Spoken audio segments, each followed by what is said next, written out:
শাহজাহানপুরে সেদিনকে আমরা হেঁটে আসছি, বাড়ির পাঁচতলা থেকে এক আন্টি হাত বাড়াইয়া যে আন্টি হাতি দাঁড়াও এইটা বলে দাঁড় করে তিনি তার বাচ্চাকে পাঠিয়েছেন আমাদেরকে জন্য খাবার দিয়া, এবং ফোন নিয়ে পাঠিয়েছেন যে ওর ছবি তুলে আনো তোমার সাথে গিয়া। এরকম আমাদের সাথে প্রচুর ঘটে। এখন যদি আমাদের সাথে মিডিয়ার ভাইরা থাকে, আমার সাথে 50 জন 100 জন যায়, ওই আন্টিকে আমাকে হাদি বলে ডাক দিতে স্বাচ্ছন্দ্য বোধ করবে না। তো আমাকে এখন সব থেকে দুইটা কথা শুনি, এটা আপনাদেরকে বলি।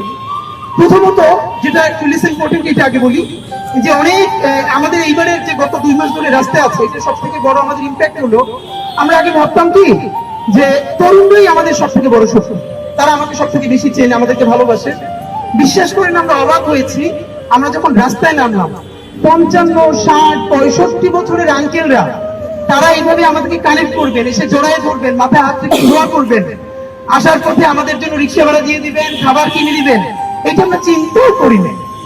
এবং এইটা তারা ফিডব্যাকটা বলে যে তোমার কোনো টকশো মিস করি না, তোমার কোনো বক্তব্য মিস করি না। এই ব্যাপারটা খেয়াল করলাম। এর মানে হলো এই যে একটা বিরাট জনগোষ্ঠী, এটা আমাদের আগে ওরকম করে আমরা জানতাম না যে তরুণদের বাইরে এরকম মুরব্বীরা আমাদেরকে এত বেশি ভালোবাসে।